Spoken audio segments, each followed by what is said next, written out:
उत्तर प्रदेश में होने वाले उपचुनाव को लेकर सियासी पारा चढ़ गया है। चुनावी रण का बिगुल बजते ही सभी दल अपना सामर्थ्य साबित करने के लिए मैदान में कूद पड़े हैं।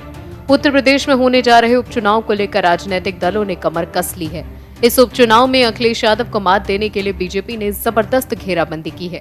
बीजेपी ने प्रचार के लिए मंत्रियों की फौज उतारने का प्लान बनाया है। बीजेपी ने मैनपुरी लोकसभा उपचुनाव, रामपुर और खतौली विधानसभा उपचुनाव में फतेह के लिए ट्रिपल लेयर चक्रव्यूह तैयार किया है।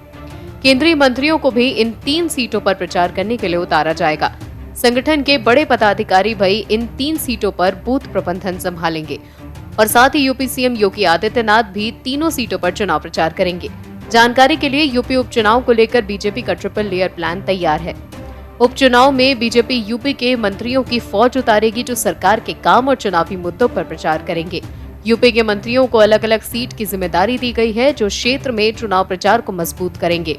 केंद्रीय मंत्रियों को भी इन तीनों सीटों पर प्रचार के लिए उतारा गया है।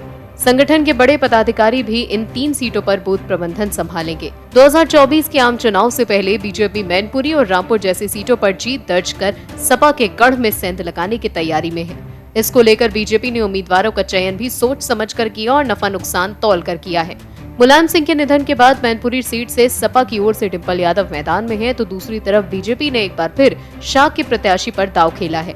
बीजेपी ने मैनपुरी में शाह के कार्ड खेलकर मैनपुरी फतेह का जो दांव खेला है, उसके परिणामों का पूरे उत्तर प्रदेश का इंतजार है। मैनपुरी लोकसभा क्षेत्र में जातिगत समीकरण की बात की जाए तो 17 लाख से ज्यादा मतदाताओं वाले इस लोकसभा क्षेत्र में 4,30,000 यादव मतदाताओं के बीच दूसरा नंबर 2,90,000 शाह के मतदाताओं का आता है। इसी वजह से बीजेपी ने शाह के कार्ड खेलकर अखिलेश की नींद उड़ा दी है।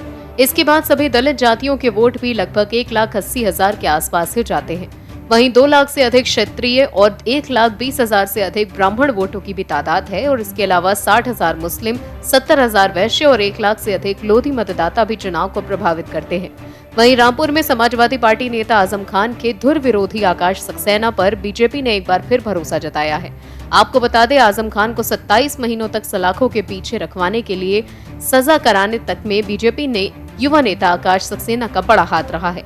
आकाश ने आजम खान के नाक में दम कर दिया है और अब आकाश आजम खान के गढ़ रामपुर में भगवा दल की ओर से परचम लहराने के लिए तैयार है।